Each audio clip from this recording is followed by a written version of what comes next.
I remember when my grandparents met again. I know that sounds like a really silly phrase, but I didn't know my grandparents growing up. My father's parents, my father's mother and father, we were kind of estranged from them after my parents divorced. I was only 5 or 6 years old, and I didn't see them until I was well into my teens for the first time that I recall. I probably had seen them before that, but I was perhaps too young to remember or just didn't remember altogether. But in my early 20s, when I got out of the Air Force, I came back to East Texas and had the pleasure of finding my grandmother, who had moved in with my dad and was living with him, and then spending time with my granddad. In fact, when I first got out of the Air Force and came back to East Texas living in Tyler, I lived with my granddad for several months. And in that time, we got to know each other quite a bit. There were a lot of conversations that we had. We, cooked fried chicken together, even though he couldn't see the skillet. He could still cook a mean fried chicken. There were a couple of times that we came home and found him cooking fried chicken, knowing that he couldn't see, and flames 2 feet high, scorching the kitchen ceiling. And that was about the time that it became time for him to go into a nursing home. Not where he wanted to be. In fact, he called a cab once and left, and we had to wrangle him and bring him back. He had been in law enforcement all of his life, very independent guy. I remember taking him back and forth a couple of times, and one of those times he insisted on driving before I knew he couldn't see anymore, and he would drive down the road and I would hear this, and I was like, what is that noise? He said, oh, that's the bumps on the side of the road. I said, well, why don't you move back onto the road? He said, well, I can't see the car in front of me, except to know that it's there, but I can tell by those bumps on the road that I'm still on the road. And I said, well, what happens when you come to a bridge? And he just kind of laughed. He said, well, I guess I'll know when I hit it. And it was kind of funny that his view on life was such that I would rather be independent than pinned in. So when I had an opportunity, and my wife and I had only been married for a couple of years at that time, had dinner one afternoon with my grandfather and my grandmother, who had been divorced at that time over 40 years. And you know what really struck me, though, was the cordiality with which they spoke to each other. And as I watched them interact, the love that they had just for humans in general, the respect and the honor that they had for each other in general was overwhelming. And they reminisced about growing up, and they reminisced about their teens and what life was like in that day and time. Now, my grandmother is 90 now, and my grandfather has gone on to heaven, but their recollection of what life was like as a teenager and what work meant. I remember asking them, what was the Depression like? And they both looked at each other and looked at me like, when was the Depression? I said, well, you would have been teenagers. You didn't realize that the Great Depression happened? And they're like, no, we probably read about it since then, but we didn't experience it because we didn't live in wealth in that moment. It wasn't like money was a big rise and a big fall. It didn't happen to us. And that really messed with the way my head perceives things in life. And I wonder sometimes how when it comes to honoring people, when it comes to especially looking at the last generation, and as many of them reaching the age in life that have served in World War II, many of them are, they're past retirement. They're either in retirement homes or they're nearing the end of life. And we are losing a great treasure of people. The time that we have to spend with them is so precious and so priceless. And I know sometimes they're hard to talk to. I know as much as I love my grandma, sometimes we'll drive 5 blocks and she'll ask me the same question 4 or 5 times. And we've got to learn to be patient with that. But the wisdom and the grace and the love that she operates with is overwhelming. The one thing that struck me the most about both of my grandparents was the way other people spoke of them. Both of them.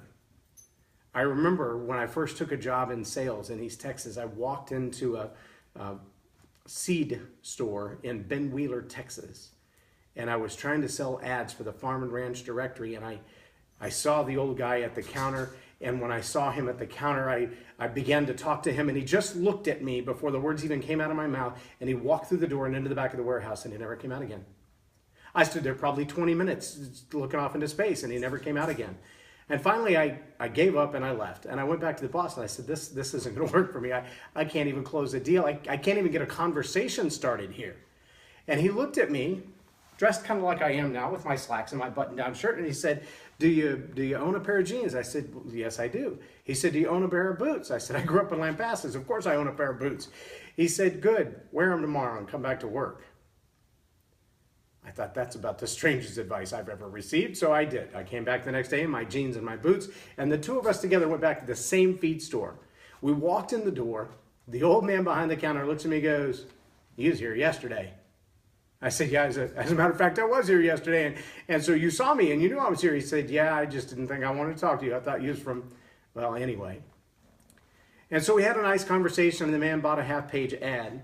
But he began the conversation with a question that I found over the rest of the time that I was working in East Texas was the most important question in that area. And everywhere I went to sell, it seemed like I got that question. And the first time I got the question, I really didn't know what to do with it. He looked at me and he goes, "Where are you from, boy?" And I said, I just got out of the Air Force and I'm from Lampasas. And trying to answer that question really kind of stumped me. I was probably 23, 24 years old. And he goes, "No, I mean, why are you in Ben Wheeler, Texas?" I said, "Oh, well, my granddad lives in Lindale, and I moved back out of the Air Force to move in with him." And he goes, "Oh, who's your grandpa?" And I'm like, what are the odds? I mean, I know these are small towns, but you know, Smith County's over 100,000 people, and Ben Wheeler's 25 miles from there. What are the odds? And I told him my grandpa's name, and he said, "I know him. I love that old man. How's he doing?" And he knew when he had been a cop, and he knew where he served as a cop, and he knew that he was the security guard at the Lindale Bank. And you know, the list just went on and on and on. He could recount all of these things and all of these encounters that he'd had with my grandpa. And just the love that he had for him then began to transfer to me. And the appreciation that he had for my grandpa then began to translate to me. And because I didn't grow up with my grandpa, I didn't know how people honored him. I had no idea how they viewed him. Well, then he says, "So where's your grandma?" And I said, "Well, she lives in Dallas now. She does drive out and see my grandpa in the nursing home and helps to take care of him," which is a feat all on its own. An hour-and-a-half long drive for a then 70-year-old woman to come all the way to Lindale to help take care of a man she hadn't been married to in almost 5 decades. And yet that spoke to the love in their hearts, the type of people that they are. And when I told him her name, he said, "Oh, yeah," and then started naming off her brothers and sisters, 13 of them. I went, "You've got to be kidding me. What are the odds?" And so from that moment on, I would walk in almost on the legacy of the honor of my grandparents that I barely knew. And I'd walk in the place and they'd go, "Where are you from, boy?" And I'd go, "Well, my granddad's from Lindale, my grandmother's from Grand Saline, and I actually lived here in Ben Wheeler when I was a little bitty boy." And they would ask their names, and I would say their names, and it would just smooth out the road so much. Now, unfortunately, we are seeing things change in the way that we communicate with one another. We're seeing young people today who barely can honor the people they're standing in the room with. The profanities that come out of their mouth, the way that they demean each other, the way that they ridicule each other, the way that they mock each other. It's amazing. It's amazing to me. And I wonder, how can you maintain a relationship for any length of time? How can you build that respect and honor and courtesy that's going to outlast you? If you can't tolerate each other in the moment, if you can't be friends with your friends, how will you build friends among strangers? Unfortunately, I think our media doesn't help sometimes with the racism and the other divisions of culture and education and income and look. And do you drive the right kind of car? I mean, every car we sell basically tells us that when you look at the ad, I saw one last night for the new Chevy Silverado truck. And basically they said, you know, you can use this handsaw or you can use the power skill saw to cut the wood. And all of them chose the power saw. And when they walked outside, the announcer in the commercial says, "Well, if you're smart enough to use the right tool to cut the wood, why wouldn't you be smart enough to use the right tool, the brand new $50,000 Chevy Silverado truck?" I got nothing against brand new trucks or nothing against brand new anything. My question is, have we set ourselves up to believe that we're better than or different than because we have versus those who have not? Have we found a place where honor is hard to achieve because we can't just appreciate the people? On this Memorial Day, one of the things that breaks my heart more than anything else is to think of the fact that we lost a generation, not only to age, but to war. How many of those people who have gone on before us would have changed the way we view the world because of the way they viewed the world? How many of the lives that were lost in World War II, whether it was in the Nazi death camps or on the islands of Iwo Jima or on D-Day at Normandy, how many of those lives would have truly impacted where we are today in our culture, in our society? I want you, as you remember today those who were fallen fighting for our country, to remember the honor that many of them lived with, those who made it through and still live today, those who made it through and are seeing the sunset on life. Honor them. Not just the fallen, but those who have made it through, and take advantage in the best, most honorable way you possibly can of the wisdom that they carry.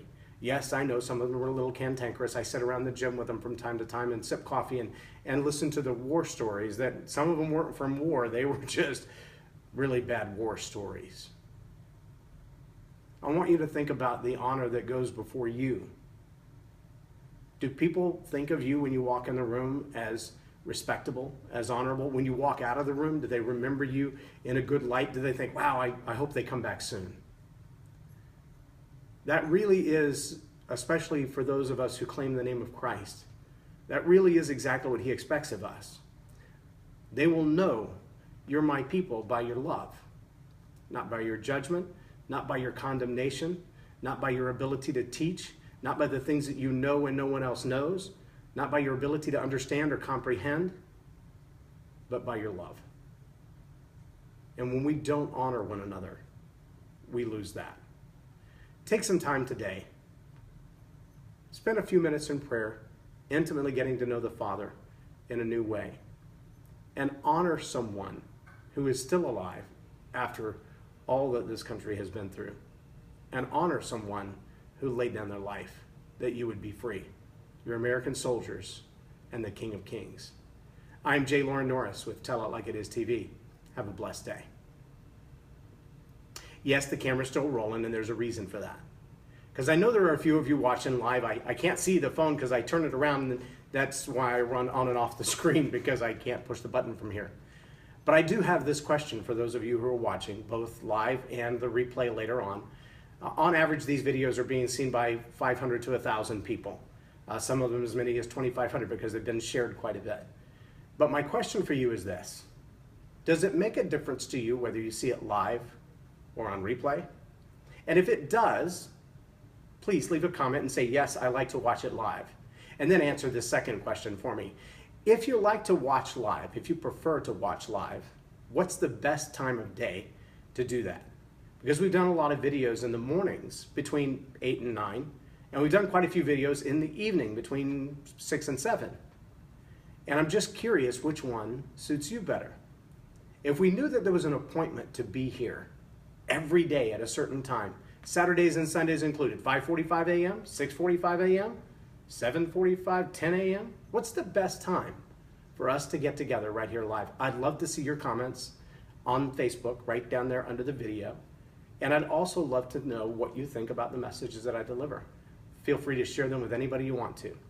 Now, one other heads up that I want to give those of you who are watching. Very soon, we will begin recording episodes of Meet the Messenger, which is a brand new program that's just been approved. It will be aired on IBN television and on DFW Messenger, which is our Dallas channel 51.4. Open air, all you gotta have is rabbit ears or an antenna. You can pick it up anywhere in the Dallas-Fort Worth Metroplex. Our signal covers about 6.5 million people. But we will begin recording the Meet the Messenger program. We'll also begin recording episodes of Transforming Grace, and we'll also begin recording episodes only on Facebook for the Tell It Like It Is program. So all of these programs are going to be live on Facebook while we're shooting them. The Transforming Grace and Meet the Messenger will be behind the scenes for the live videos, meaning the camera that you're watching on right now won't be in this same view. It's going to be backed up about 10 feet, and all of the other professional camera equipment will be in front of it. So if you've been to Transforming Grace on Facebook, you saw one of our first episode shoots where we were actually live in studio for an hour and a half. The whole thing is on Facebook Live. But there's a camera in the way and some lights in the way and some human faux pas where I forgot to put batteries in one device and a memory card in another device. And so welcome to Transforming Grace. We are transformed by grace and we need all of the help we can get. But as time progresses, these videos will unlikely be only on my personal page. So the videos for the behind the scenes of Transforming Grace will be on the Transforming Grace fan page. If you're not a fan now and you want to see those, Transforming Grace is a very specific message. It deals with intimacy in marriage. It deals with things between husband and wife. It deals with how do you get over the crises that you've created by being humans in your own marriage. And so that's probably a great program for those of you who are teens and considering marriage, singles considering marriage, those who are married. My wife and I have been married 22 years, but we will have guests who have significantly more experience than us as well. If you're interested in Meet the Messenger, that program is specifically for those who have succeeded at what God called them to do. They are delivering the message God called them to deliver. If you go to Facebook, Meet the Messenger, you'll find more information about that, including a show description right up in the top of the header, so you can take a look at that and see if that's something you're interested in. Again, if you're interested in those programs, you'll want to watch those on those fan pages because they will not be live broadcast on my personal page. The Tell It Like It Is will continue to be right here on my page. This is specifically for my Facebook family, and this program will always be also shared on the Tell It Like It Is page, so you can subscribe on either side and be able to follow that. But I'd love to know when is the best time for us to be together for Tell It Like It Is TV, and I'd love to know what your thoughts are on content, conversations that might be coming up in the future. I appreciate you staying around. I appreciate you being here, and I appreciate you and the God that's in you. I thank you for hanging out with me today. Have a blessed day.